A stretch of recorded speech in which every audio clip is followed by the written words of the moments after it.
Ladies and gentlemen, hey, hi, how you doing? Welcome back to the channel. Thank you so much for stopping by.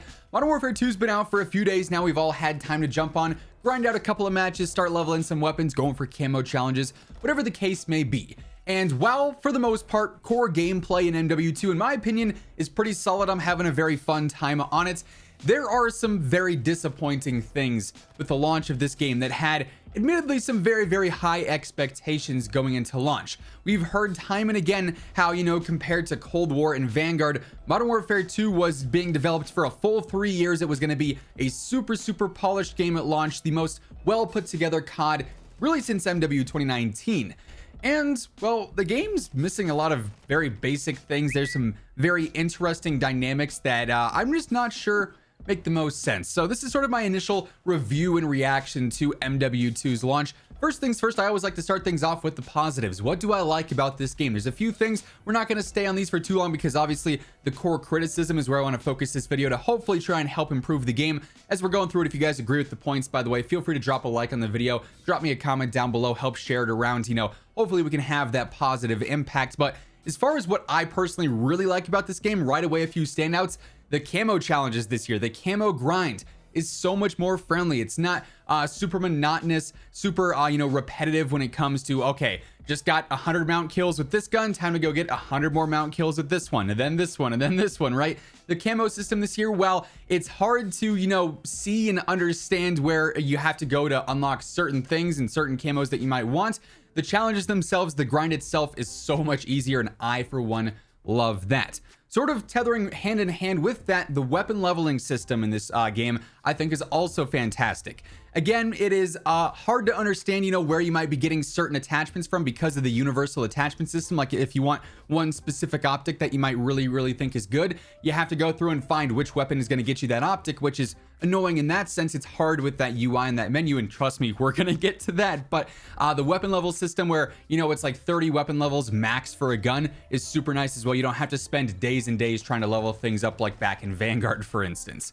I also, for the most part, enjoy the maps. There's a few ones that I'm not a super huge fan of, but between Ground War and between 6v6, I do think the maps look and play very solid. Definitely a step up from MW 2019, which had a lot of not so great maps in my opinion.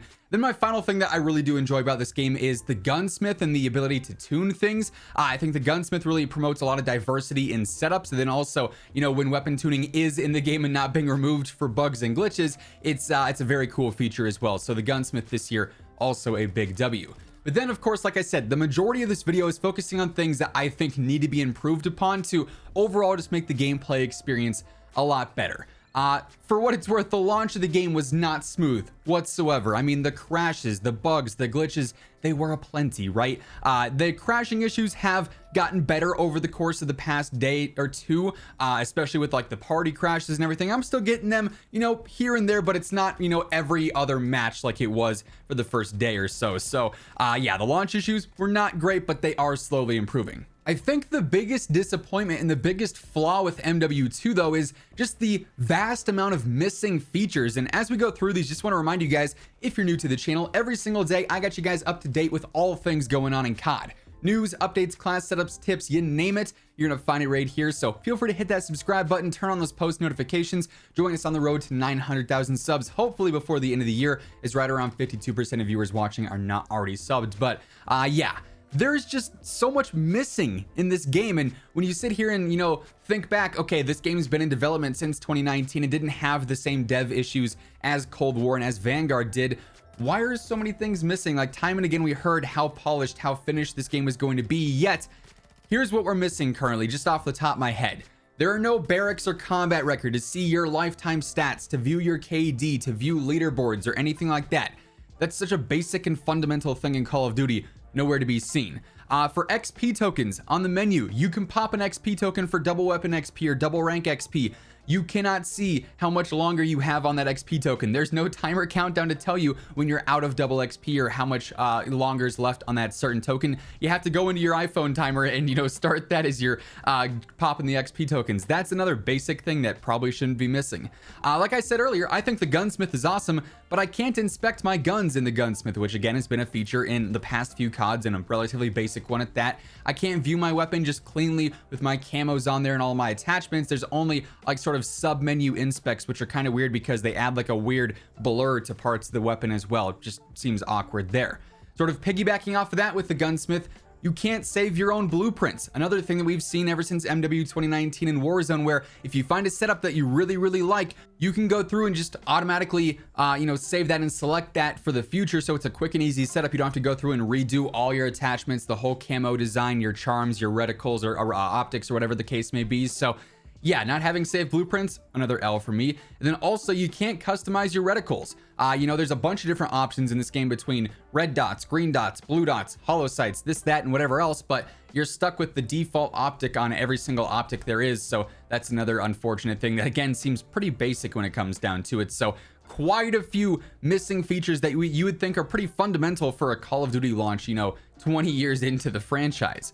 Next up, like I was talking about earlier, sort of foreshadowing to this, the UI on the menu is bad, just as blatantly as I can put it.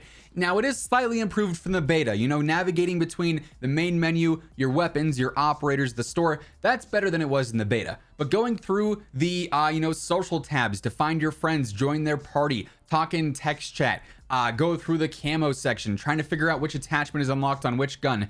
The menu system is just way too complex. For what reason? I feel like a common theme with this game is change for the sake of change, not change as an improvement necessarily. And the menus and the UI and the HUD is a perfect example of that. Why is it so complicated? Like, it just doesn't make sense to me. The menus are not good. The firing range this year, it's a cool feature, something we've wanted to see in COD for several years now, especially with all the advanced stats that we have. But the firing range is as bare bones as it gets. You don't see damage values, you get very minimal information out of this. It's basically just a place to look at your gun and shoot it and see the recoil pattern. That's the most information, most valuable information that you're getting out of that. So I would really hope that the firing range sees some significant updates to be a little bit more worthwhile and valuable to you know, your gameplay experience, and give it's something that gives you a lot of important knowledge when it comes to building your class setups.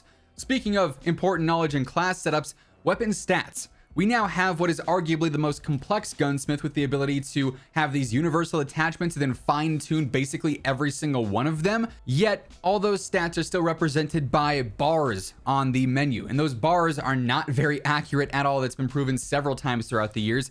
We should just have detailed numbers. Cold War's gunsmith did this and it was fantastic. It was so easy to see. All right, my ADS went from, you know, 0.36 milliseconds to 0.45 milliseconds because I added on this heavier barrel, or, you know, my movement speed increased by this much. My damage range increased by 4 meters because of this. We don't get to see that, especially in the weapon tuning, you know, area where that is like the perfect detailed stats for a system like that.